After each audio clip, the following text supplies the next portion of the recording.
لله نحمده ونستعينه ونستغفره ونعوذ بالله من شرور أنفسنا ومن سيئات أعمالنا من يهده الله فلا مضل له ومن يضلله فلا هادي له ونشهد أن لا إله إلا الله ونشهد أن محمدا عبده ورسوله أما بعد فأعوذ بالله من الشيطان الرجيم بسم الله الرحمن الرحيم شهر رمضان الذي أنزل فيه القرآن هدى للناس وبينات من الهدى والفرقان وقال النبي صلى الله تعالى عليه وسلم أوله الرحمة وأوسطه مغفرة وآخره عتق من النار أو كما قال عليه الصلاة والسلام.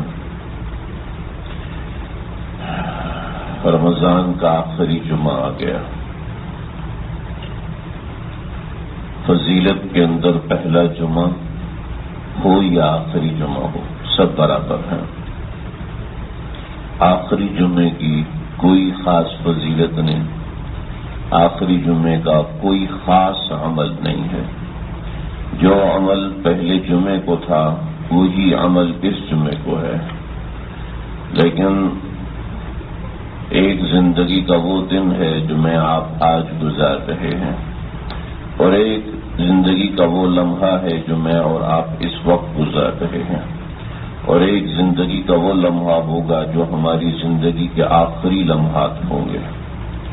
ہم سمجھ سکتے ہیں کہ ان آخری لمحات کی کیا ویلیو ہے، ان آخری لمحات کا درجہ کیسا بڑا ہے. ایک ایک سیکنڈ انسان کروڑوں دینے کو تیار ہوتا ہے. ایک ایک منٹ کے لیے انسان سب کچھ وارنے کو تیار ہوتا ہے. جو کچھ بول رہا ہوتا ہے حق اور سچ بول رہا ہوتا ہے. اس وقت کہی ہوئی بات کو کوئی نصیحت نہیں کہتا، اس وقت کہی ہوئی بات کو لوگ وصیت کہتے ہیں. تو آخری لمحات یعنی رمضان ختم ہونا شروع ہو گیا، اور یہ آخری جمعہ ہے. ہمارے ہاں اس کو جمعۃ الوداع کہتے ہیں، اور یعنی الوداعی جمعہ جس میں رمضان المبارک ہم سے رخصت ہو رہا ہے. گھڑی ایسی ہے کہ جس کے اندر اللہ رب العزت کی رحمتیں پورے جوش و آب و تاب کے ساتھ ہیں، اور اوقات ایسے ہیں کہ جو اللہ سے مانگو اللہ دینے کو تیار ہیں. اور اس وقت خلوق فم الصائم اطیب من ریح المسک، کہ تمہارے منہ سے جو بدبو نکل رہی ہے وہ بھی مجھے پسند ہے مشک اور عنبر سے زیادہ. تو منہ سے نکلنے والی دعائیں کتنی پسند ہوں گی، منہ سے نکلنے والے اعمال کتنے پسند ہوں گے. اس وقت اللہ تعالیٰ اپنے ان بندوں کو چاہتے ہیں جو بندہ بھلے سے معصیت میں مبتلا ہے، بھلے سے گناہوں میں مبتلا ہے، لیکن اللہ تعالیٰ اس بندے کو بھی اپنے سے قریب لیے بیٹھے. یہ بندہ یہ وہاں نہ کرے. چنانچہ قرآن مجید میں ہے جگہ جگہ پر، قرآن مجید میں اللہ نے جگہ جگہ اس بات کو کثرت سے بیان کیا ہے. انما یؤخرهم لیوم تشخص فیہ الابصار مہطعین مقنعی رؤوسهم لا یرتد الیہم طرفهم وافئدتهم ہواء، کہ اللہ تعالیٰ مہلت دیتے ہیں انسان کو. اور مہلت کس لیے دیتے ہیں؟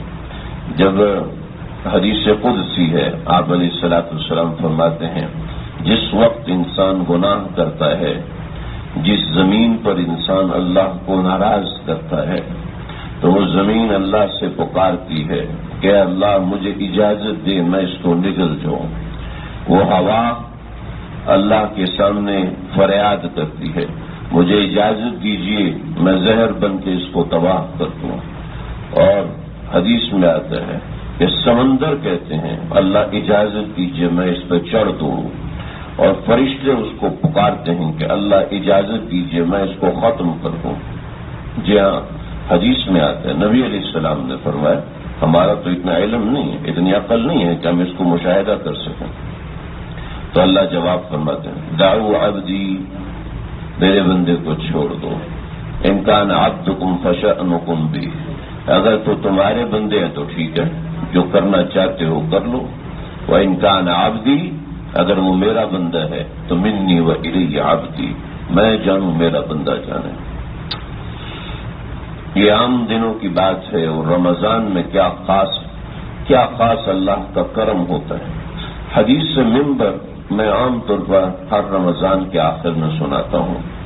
اللہ میرے دل میں بھی اتار دے، ہم سب کے دل میں اتار دے.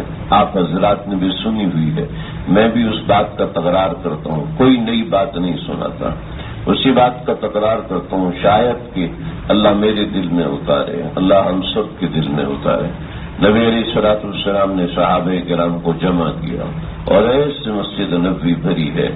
آپ علیہ الصلوۃ والسلام کے ممبر کی 5 سیڑھیاں تھیں، جیسے ہمارے 3 سیڑھیاں، 5 سیڑھیاں تھیں. آپ علیہ الصلوۃ والسلام سب سے اوپر والی سیڑھی پہ بیٹھتے تھے، پھر اس کے بعد حضرت ابوبکر نیچے والی سیڑھی پہ بیٹھے، پھر اس کے بعد حضرت عمر فاروق اس سے نیچے والی سیڑھی پہ بیٹھے، پھر حضرت عثمان رضی اللہ تعالیٰ عنہ آئے تو حضرت عثمان حضرت ابوبکر والی جگہ پہ بیٹھا کرتے، اور پھر یہیں سے یہی رواج چلا کہ ایک سیڑھی چھوڑ کے بیٹھتے. حضرت ابوبکر صدیق ایک سیڑھی چھوڑ کے دوسری سیڑھی پہ بیٹھتے تھے.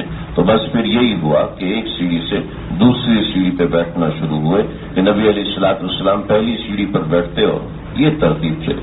تو نبی علیہ الصلوۃ والسلام ممبر پہ چڑھے ہیں تو پہلی سیڑھی پہ قدم رکھا تو فرمایا آمین، پھر دوسری سیڑھی پہ قدم رکھا فرمایا آمین، پھر تیسری سیڑھی پہ قدم رکھا فرمایا آمین. تو نماز کے بعد صحابہ نے پوچھا کہ یا رسول اللہ، آج عجیب معاملہ ہوا کہ آپ ممبر پہ چڑھے ہیں اور آپ نے آمین آمین آمین فرمایا ہے.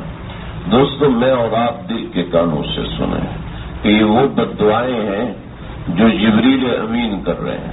کائنات کا سب سے بڑا فرشتہ وہ یہ دعا کر رہا ہے، اور اس کے اوپر آمین کون کہہ رہا ہے؟ کائنات کا سب سے بڑا بندہ، سب سے بڑا بندہ، بعد از خدا بزرگ توئی قصہ مختصر، کہ اللہ کے بعد بس آپ کا نام ہے، اللہ کے بعد بس آپ کا درجہ ہے اور کوئی نہیں. چنانچہ آپ نے فرمایا حضرت جبریل آئے اور انہوں نے یہ بات کہی کہ ایسا شخص ہلاک و برباد ہو، ایسا شخص ہلاک و برباد ہو جس کے سامنے آپ کا تذکرہ ہو اور آپ پر درود و سلام نہ پڑے. آپ علیہ الصلوۃ والسلام نے فرمایا آمین. دیکھو میرے دوستو، نبی علیہ الصلوۃ والسلام کا تذکرہ ہو اور درود شریف نہ پڑے تو اللہ برداشت نہیں کرتے، اللہ برداشت نہیں کرتے. اور جس کے سامنے صبح شام اللہ کے رسول کے احکامات ہوں کہ میرے نبی نے شادی ایسے کی، میرے نبی نے نکاح ایسے کیا، میرے نبی نے کھانا ایسے کھایا، اور وہی بندہ امتی ہے، انہی کے نام کے نعرے لگاتا ہے اور انہی کے نام کا کلمہ پڑھتا ہے، اور اس کے بعد بھی وہ ان کے طریقے پہ چلنے کو تیار نہیں.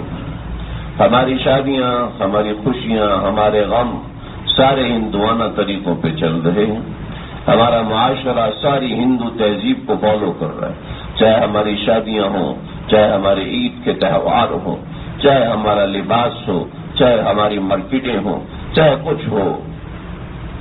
ایسی چیز کے لیے ہم نے وطن الگ کیا تھا کہ ہم ہندو تہذیب کے اوپر اپنی شادیاں کرنا پسند کرتے ہیں. نبی علیہ الصلوۃ والسلام کے طریقوں کو ذبح کر کے یہ کون سی خوشی ہے جو ہمیں ملتی ہے. پھر اگلی سیڑھی پہ قدم رکھا، فرمایا کہ جس کے والدین میں سے کوئی ایک زندہ ہو یا دونوں زندہ ہو، وہ ان کی خدمت نہ کرے اور جنت حاصل نہ کرے، ایسا شخص ہلاک و برباد ہو جائے. ماں باپ کی خدمت اور ماں باپ کو خوش رکھنا یہ ایسے ہی ضروری ہے، یہ ایسے ہی ضروری ہے جیسے شریعت پہ چلنا ضروری ہے. ماں باپ کا دل خوش کرنا اور ماں باپ کو راضی رکھنا، اگر یہ نہیں رکھے گا تو نبی علیہ الصلوۃ والسلام کی بد دعا ہے، جبریل علیہ السلام کے کلمات ہیں، آپ کا آمین ہے، حکم فرمانے باری تعالیٰ ہے کہ ہلاک و برباد ہو جائے وہ شخص. جس کے والدین نہیں ہیں تو ایک طریقہ ہے کہ اس کا کفارہ کرے استغفار کے ذریعے سے، ایصال ثواب کے ذریعے سے، یعنی جو کر سکتا ہے اس کے ساتھ کرے۔ کہ والدین زندہ نہیں ہے تو آپ کفارہ کرے، وہ کفارہ استغفار ہے، اس سے بڑھ کے اور کچھ نہیں۔ اس کے بعد تیسری بات، جو رمضان کا مہینہ پائے اور اپنی بخشش نہ کروائے، ایسا شخص ہلاک و برباد ہو۔ بخشش کیا ہے؟ مجھے کیسے پتہ چلے گا میری بخشش ہے کہ نہیں ہے؟ تو سمجھیں، فقہاء نے اصول بیان کیے ہیں، ضابطے لکھے ہیں اور باتیں واضح ہیں۔ دیکھو جی، اگر مزاج کے اندر ندامت ہے، مزاج کے اندر افسردگی ہے کہ ہائے رمضان آیا کچھ نہیں کر سکا، رمضان آیا اور کوئی حق ادا نہیں کر سکا، تو یقین کریں کہ یہ بخشش کی علامت ہے۔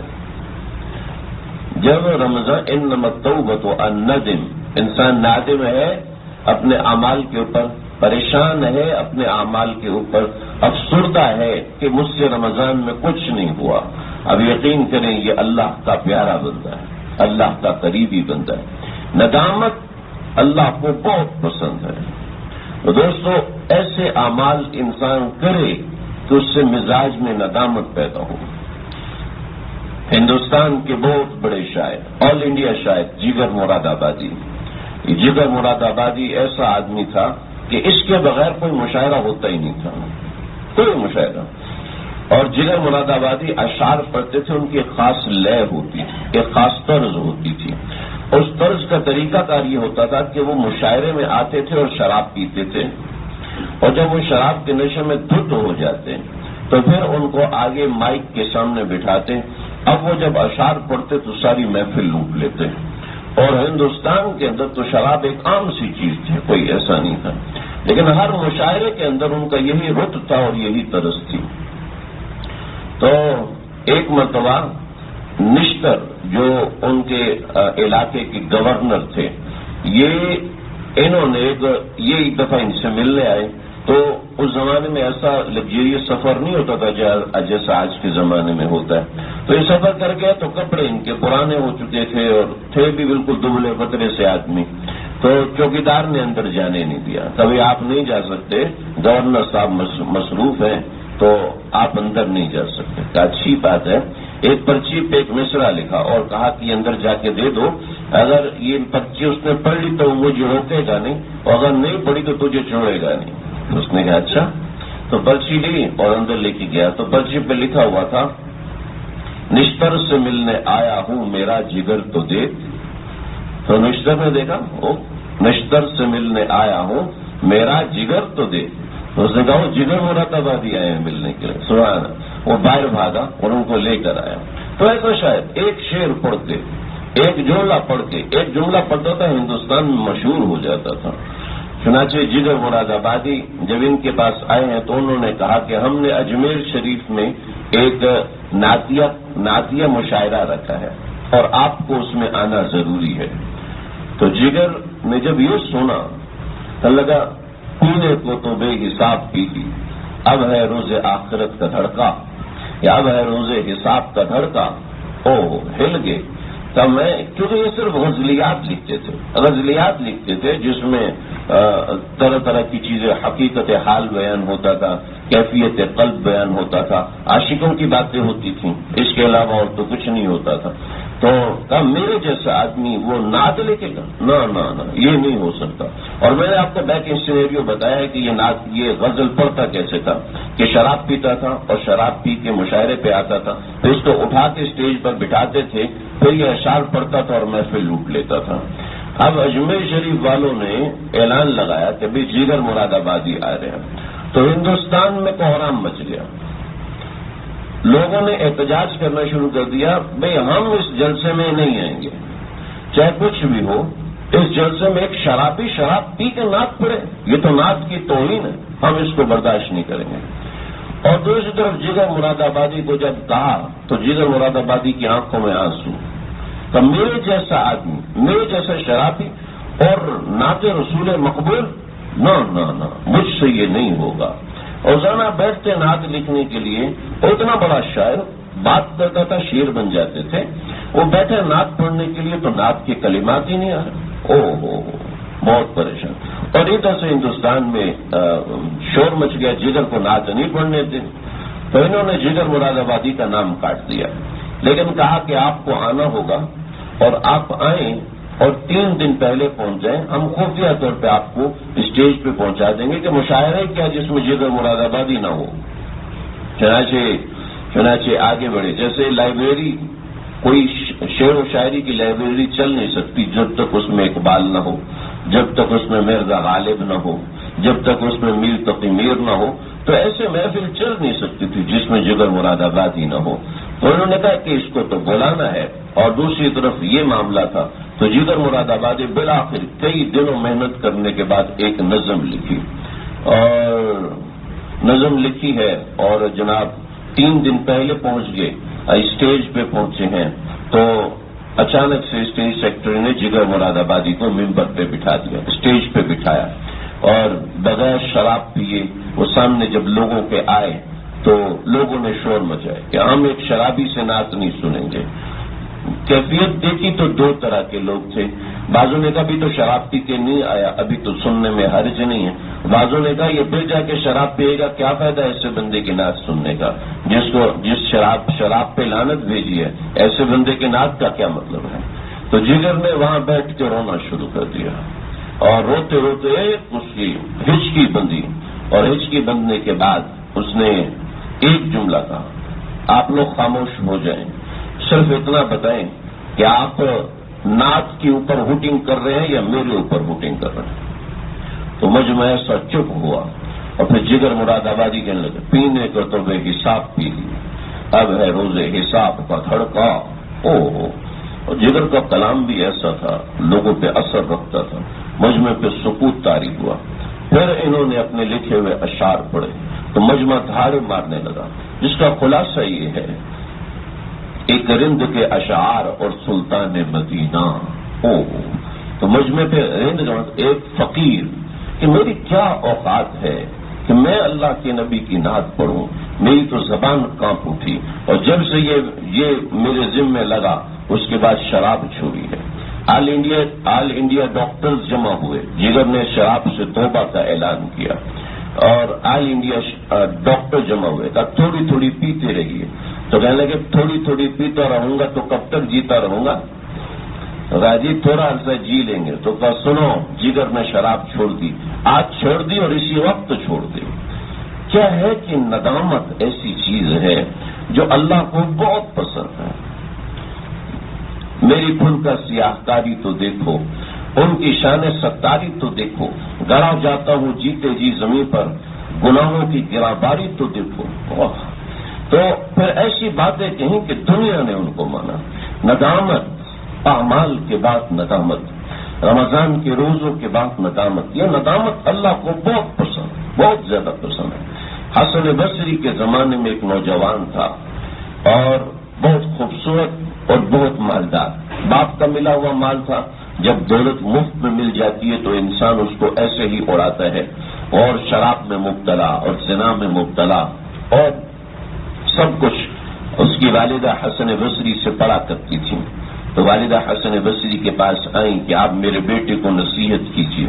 تو حسن بصری اٹھے ہیں اور اب ان کے بیٹے کے پاس آئے، نصیحت کی.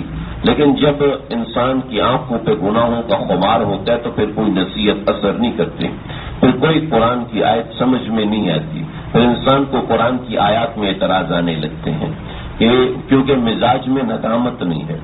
آپ کسی بھی مجلس میں بیٹھیں، آپ کہیں بھی دین کی بات سنیں، اگر دل میں ندامت نہیں ہے، دل کے اندر طلب نہیں ہے، آپ یقین کریں کوئی اثر نہیں ہوگا.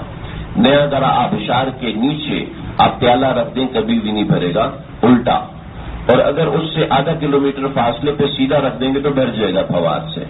جب دل کا پیالہ کھلا ہوتا ہے تو انسان کو ہر بات سے فائدہ ہوتا ہے. دوستو، رمضان کے مہینے میں دل کا پیالہ کھلا رکھیں کہ اللہ رب العزت کی آبشار رحمت کا ایک قطرہ بھی بن گیا تو موتی ضرور بنے گا، موتی ضرور آئے گا.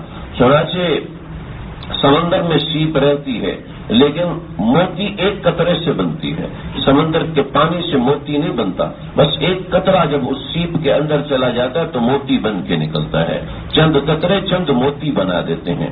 ایسے رمضان کے سمندر میں غرق ہے، لیکن اگر دل میں ندامت نہیں ہے نا، میرے دل میں، آپ کے دل میں اگر ندامت نہیں ہے، پشیمانی نہیں ہے اپنے اعمال کے اوپر، پریشانی نہیں ہے کہ میرے اعمال مجھ سے بڑھ نہیں رہے، تو اس وقت تک یہ رمضان کی آبشار اور یہ رمضان کا ٹھاٹھے ماہ کا سمندر کوئی فائدہ نہیں دے۔ حسن بصری نے سمجھایا، پھر دوسری مرتبہ والدہ لے کر آئی، حسن بصری نے دوسری مرتبہ سمجھایا، لیکن نہیں، کچھ بھی نہیں ہوا۔ پھر اس کے بعد اس بچے کو بیماری ہوئی اور بیماری ہو کے مرنے کے قریب ہوا، تو جب مرنے کے قریب ہوا تو ماں نے کہا کہ بیٹا کیا کرنا ہے؟ کہا میں توبہ کرنا چاہتا ہوں، طریقہ نہیں آتا۔ حسن بصری کو بلاتی ہوں، حسن بصری کے پاس گئی۔ حسن بصری وہ شخص ہے جو 50 سال تک عشاء سے لے کے فجر تک عبادت کرتا تھا، عشاء کے وضو سے فجر کی نماز پڑھتے تھے، فجر سے لے کے ظہر تک درس دیتے تھے، ظہر سے لے کے عصر تک آرام کرتے تھے، اور پھر عصر سے لے کے دوبارہ وہی معمول۔ تو ظاہر بات ہے وقت تو ہوتا نہیں تھا۔ حسن بصری نے جب سنا تو منع کر دیا، 2 دفعہ سمجھا چکا ہوں، اب مزید نہیں سمجھا سکتا۔ چنانچہ ماں واپس آئی اور کہنے لگی بیٹا حسن بصری جیسا آدمی منع کر رہے، تو نے اتنے گناہ کیوں کیے، تو اتنا برا کیوں ہے؟ کہا ماں اچھا تو پھر میرا بھی فیصلہ سن لے، میں اتنا گنہگار ہوں، میری دو نصیحتیں ہیں۔ پہلی نصیحت یہ کہ مجھے مسلمانوں کے قبرستان میں دفن مت کرنا، گھر کے صحن میں دفن کر دینا، کیونکہ میرے گناہ اتنے زیادہ ہیں کہ میرے گناہوں پر ایسا عذاب آنے والا ہے کہ اللہ تعالیٰ سارے قبرستان، اللہ کے سارے بندے قبرستان والے پریشان ہو جائیں گے، لہذا آپ مجھے مسلمانوں کے قبرستان میں دفن نہیں کرنا، ایک۔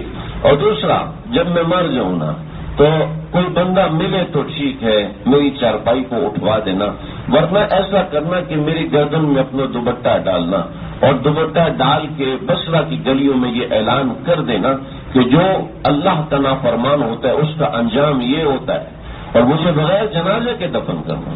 اوئے ہوئے ہوئے۔ اور تھوڑی دیر میں بچے کا انتقال ہوا، ماں پریشان ہے کہ کیا معاملہ ہے، اور حسن بصری کو اطلاع دی کہ بچہ فوت ہو گیا ہے، آپ جنازہ پڑھائیں۔ اب آپ کو بتاؤں ایک مسئلہ، بعض علماء، تقریباً 50 علماء ایسے ہیں تاریخ کے جن کی نظر میں فقہی مسئلہ ہے، وہ فقہی مسئلہ یہ ہے جو بے نمازی ہے اس کی جنازہ جائز نہیں ہے، جو جان بوجھ کے نماز ترک کرتا ہے اس کی جنازہ جائز نہیں ہے۔ حسن بصری ان علماء میں سے ایک ہیں۔ جمہور علماء ایسا نہیں کہتے، امام احمد ابن حنبل کا ایک قول ہے کہ بے نمازی کی جنازہ جائز نہیں ہے، لیکن اس کے علاوہ جمہور علماء بے نمازی کی جنازہ ہے۔ اور جب حسن بصری ان لوگوں میں سے ہیں وہ کہتے ہیں کہ بے نمازی کی جنازہ جائز نہیں، تو حسن بصری کہنے لگے تو مجھے گناہ کی دعوت دے رہے ہیں، خبردار۔